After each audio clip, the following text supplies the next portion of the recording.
We're just about to start the 20th chapter of Shabbat. And we're going to get into food, into preparing food. And I wanted to begin just by reminding us about a Mishnah in Megillah.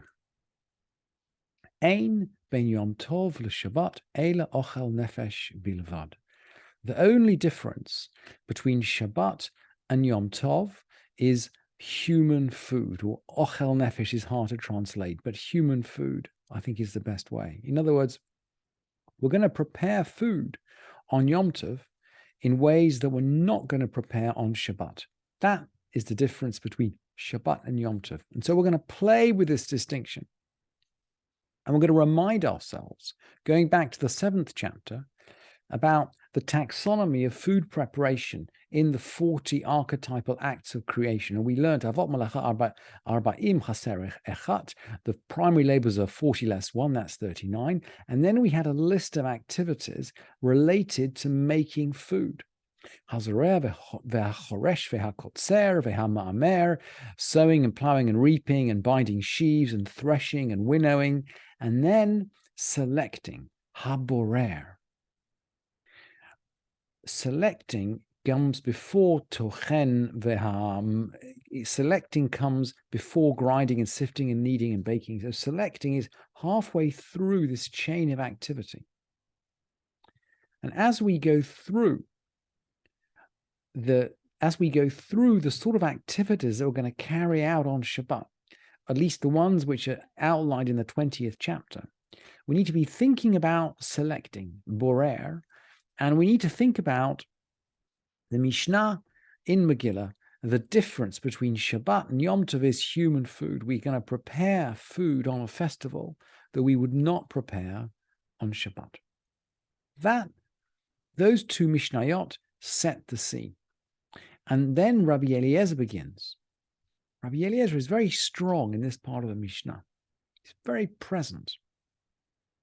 Rabbi Eliezer Omer, Tolin et ha-mishameret b'yom tov, ve'notnin la tluya b'shabbat. We can, tolin means to suspend or to hang up.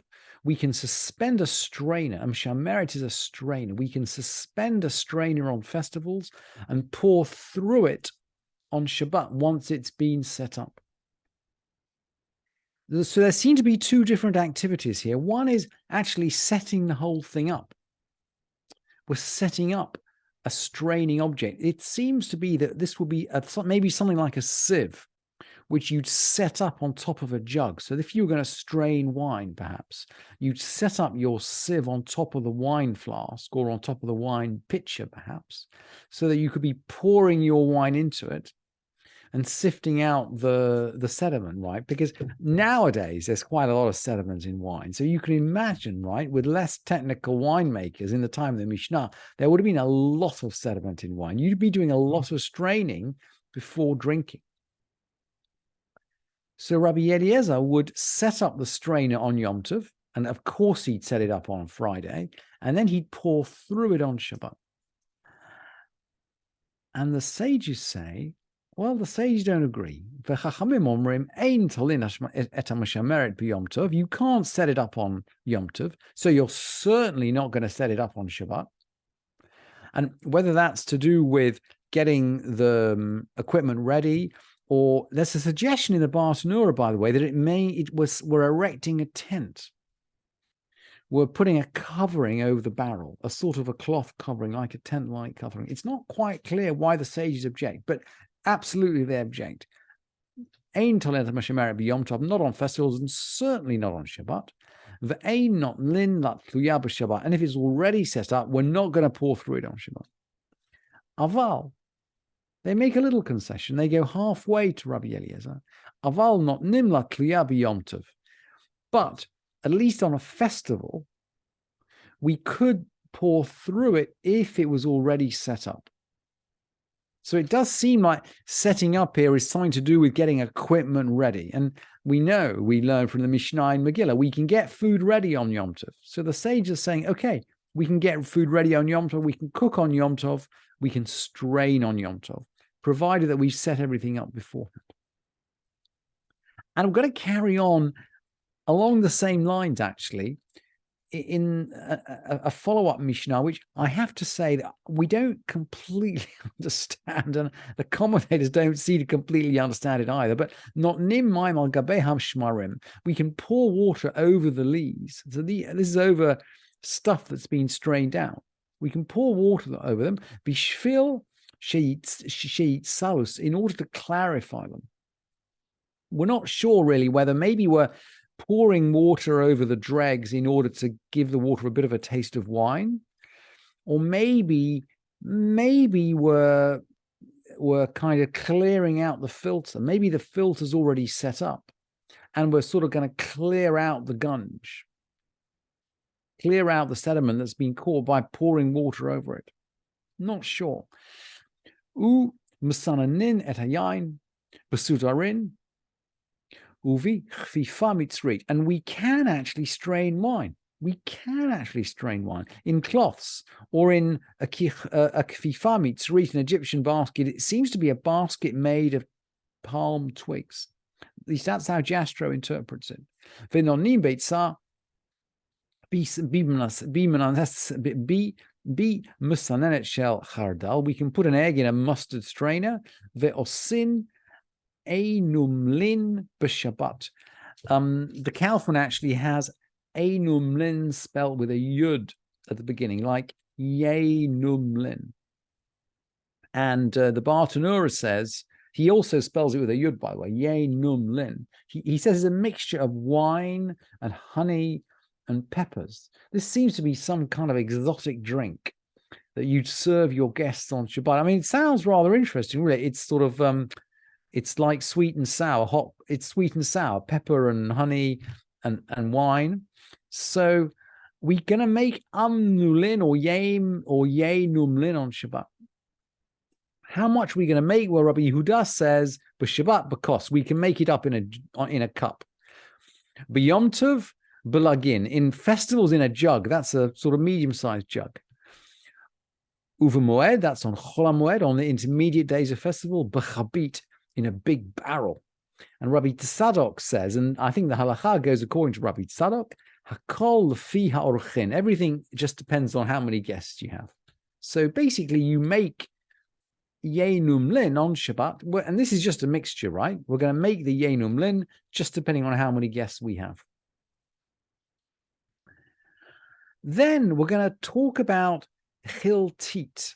Ein shorin et chiltit. What's chiltit? Well, I brought you a little picture of chiltit actually from an ancient. This is an ancient picture actually, which has got it calls it chin gisa in Arabic, and the plant is something called asafoetida. Interesting thing about this stuff is that it is actually a medicinal plant. And if you Google just asafoetida, you'll see an article from the NIH, actually, from National Institute of Health, out in the Maryland suburbs, about all the medicinal properties of this chiltit. And so maybe the interest of the Mishnah is the fact that maybe this is a medicine rather than a food. And of course, we know already that there are restrictions on preparing medicine on Shabbat if life is not in danger. And the NIH article, by the way, suggests that it could be used for many, many different purposes. It seems to be a very, very widely used traditional remedy.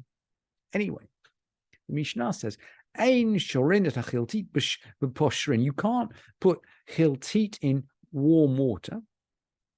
Aval noten l'toch chachometz. And actually, we learned right at the beginning of the tractate, when we were learning about processes that we set off before Shabbat and that will be allowed to carry on through Shabbat. We did learn about soaking and pickling vegetables if we just set them going before Shabbat. We did learn, by the way, you wouldn't set them going during Shabbat. So we're not going to soak the chiltit in warm water. We are going to put it into vinegar. We're not going to soak leeks, and we're not going to rub them. We're not going to rub them. We could put them into a sieve or a basket or letoch hakalkala. So we wouldn't actually sieve them directly. But I think when we put them into this basket and just carry them around, some of the rubbish is going to just fall off naturally. So the rabbis are going to let us do, in a sort of indirect way, what they are not going to let us do directly, or certainly not with warm water. And along the same lines, we're not going to sieve straw through a sieve. So we're not going to put it in some, maybe we got a high place where the wind is blowing. We're not going to put it up there so that the wind will naturally separate out the chaff. But, and again, the rabbis are being a little bit lenient here. So we could put it in a sieve and just shove it into a feeding trough. An evus is a feeding trough. So we might take this sieve and just put it in the feeding trough. And of course, the animals are going to rub their noses round in it. And they may naturally separate out the chaff from the edible stuff. But of course, the animals are kind of doing this of their own accord. We're not doing it for them. So we're not actively separating. We're not actively transgressing the prohibition of borer, of selection on Shabbat, but the rabbis are being generous in allowing us to get into situations where effectively the borer or the selection is sort of happening, but indirectly.